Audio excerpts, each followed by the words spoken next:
الحمد لله نحمده ونستعينه ونستغفره ونعوذ بالله من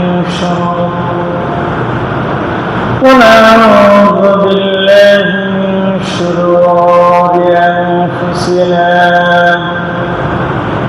ومن سيئات أعمالنا من يهد الله فلا مضل له ومن يضلل فلا هادي له وأشهد أن لا إله إلا الله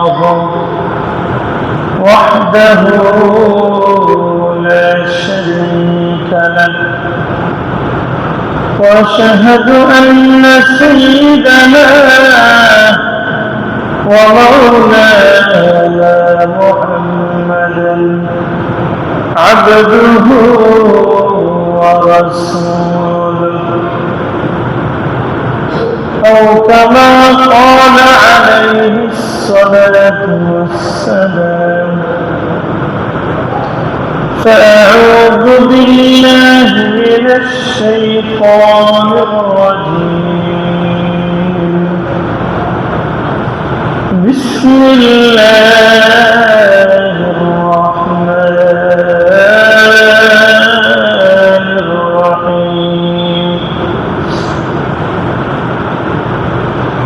ومن أحسن قولا ممن دعا إلى الله وعمل صالحا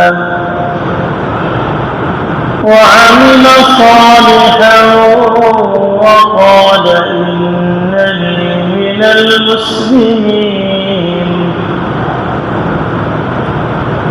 وقال رسول الله صلى الله عليه وسلم المسلم من سلم المسلمون من لسانه ويده أو كما قال عليه الصلاة والسلام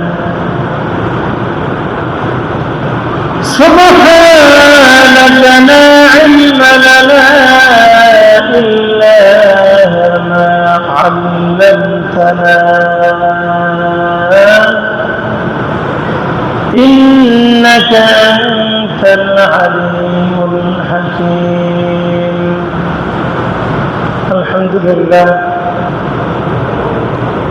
الله سبحانه وتعالى দরবারে শুকরিয়া আদায় করছি যে মহান রব আমাদেরকে অত্যন্ত ভালোবেসে মহব্বত করে দুনিয়ার হাজারো ব্যস্ততা থেকে আমাদেরকে মুক্ত করে আল্লাহ তাআলার মহান হুকুম জুমার নামাজ আদায় করার জন্য মসজিদে আসা এবং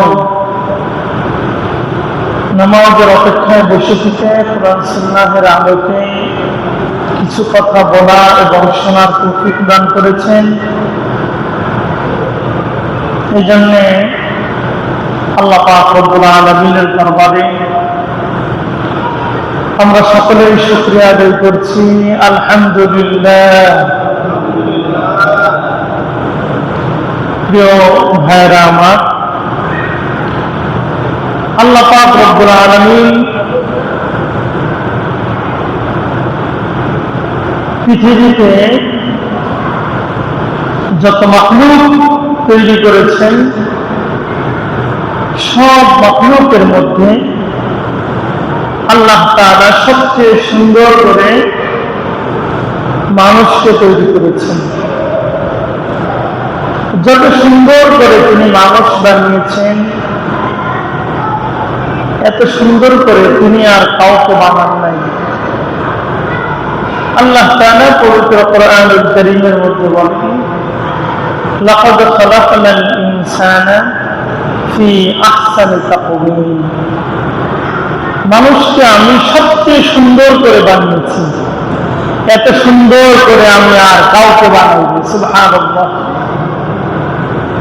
তিনি মানুষকে যত সুন্দর করে বানিয়েছেন, কেমন সুন্দর, শুধু কি চেহারার দিক দিয়ে সুন্দর তা না, আল্লাহ তাআলা